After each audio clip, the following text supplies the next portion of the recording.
While the world is caught up with Ukraine, another battlefield is being prepared. Tensions are rising in the Pacific. China has driven away an American destroyer. Beijing says it illegally entered the South China Sea. The U.S. is setting up new military bases in the Philippines, very close to Taiwan.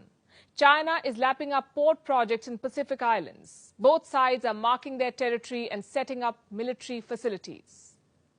The U.S. and China are preparing for war, a war over Taiwan. It won't happen tomorrow, but the U.S. says it will happen. And the preparation is on war footing. Today, the navies of the U.S. and China came face to face. An American destroyer entered the waters around the Paracel Islands. This is in the South China Sea. The Paracel Islands is an archipelago.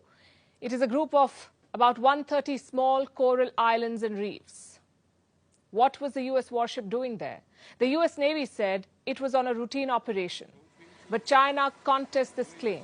It says the U.S. destroyer entered the waters illegally and that China has driven away the American warship.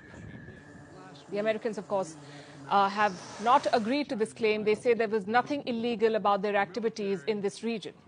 But the South China Sea, we know, remains a major flashpoint, and the Americans are expanding their access here. They've struck a deal with the Philippines. This is to expand their military presence in North Philippines. Remember, the U.S. already has bases in this country. Now they'll get more access. Reports say 3 military sites are being considered. 2 are in northern Philippines, and these are very close to Taiwan. The 3rd site is closer to the South China Sea. So the gains for the U.S. are obvious. It will increase its military presence in this region. It can mobilize in larger numbers in the event of a war. As for the Chinese, their response to the deal is on expected lines. China has always believed that defense and security cooperation between countries should be conducive to regional peace and stability and should not target or harm the interests of third parties. The U.S. side has been strengthening its military deployment in the region out of its own selfish interests and with a zero-sum mindset. Beijing is responding not just with words. The PLA has stepped up activities around Taiwan. Almost every day it sends warships and warplanes. And they don't do very much. They just come close to the island of Taiwan. They register their presence, stick around just long enough for Taiwan to take notice, and then they leave. These are intimidation tactics. Earlier this week, Taiwan detected 10 Chinese military aircraft and 2 naval vessels. So far this month, Beijing has sent at least 292 military aircraft and 76 naval vessels. And how does Taiwan respond to this? With military drills of its own. The latest ones happened in North Taiwan. Military tanks were spotted rolling down the streets there. They were conducting what are called anti-landing exercises, specifically designed to deter a potential Chinese invasion. But why is the situation escalating now? Because the Taiwanese president is traveling to the U.S. The trip will kick off on March 29th with a transit through New York on the same day. After this, she will continue her journey to Guatemala and Belize to conduct exchanges with the 2 allied nations. On the trip back, there will be a stopover in Los Angeles. She will make 2 stops in the U.S. and also visit Guatemala and Belize. These are diplomatic allies of Taiwan. In the U.S., President Tsai could meet Kevin McCarthy, the current U.S. House Speaker. Washington is trying to paint this as an unofficial stop. There's no reason for China to overreact. Heck, there's no reason for them to react. I mean, this is something that, as I said, is commonplace and has happened before, will likely happen again. It's personal, it's unofficial. There should be no reason for Beijing to react in any way to this. China is not convinced, though. It is shooting warnings to both Washington and Taipei.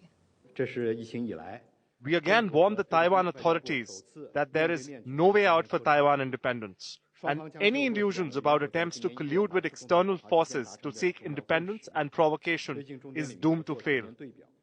Such unofficial visits have happened in the past too, and this one will go ahead in all likelihood. So Beijing is throwing a tantrum, conducting more military drills. The U.S. intelligence community says it is also preparing for war. U.S. Secretary of State Antony Blinken has backed their assessment. He says China will invade Taiwan before 2027, and the fate of the Ukraine war will guide China's strategy. China is tracking the conflict and taking lessons from it. I think if China is looking at this, and they are looking at it very carefully, they will draw lessons for how the world comes together or doesn't.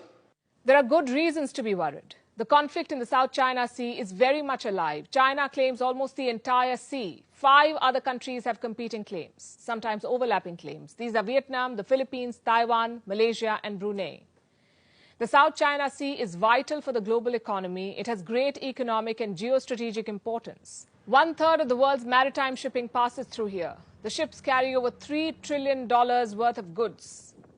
A war in this region would spell disaster for all sides, but none wants to pull back. And as the Americans make inroads here, with more warships and military bases, the Chinese too are expanding their access. China has won a major contract in the Solomon Islands. The deal is to upgrade an international port. It is in Honiara, the capital of the Solomons. The project is funded by the Asian Development Bank. It will be executed by a Chinese state-owned company. And this has raised some hackles. Last year, Beijing and Honiara sealed a security pact. Now China is upgrading a port there. The West fears that China will try to build a naval base in the Solomons. So will this port deal lead to a military base for the Chinese? It's too early to say. Plus, when you have China in the picture, all bets are off.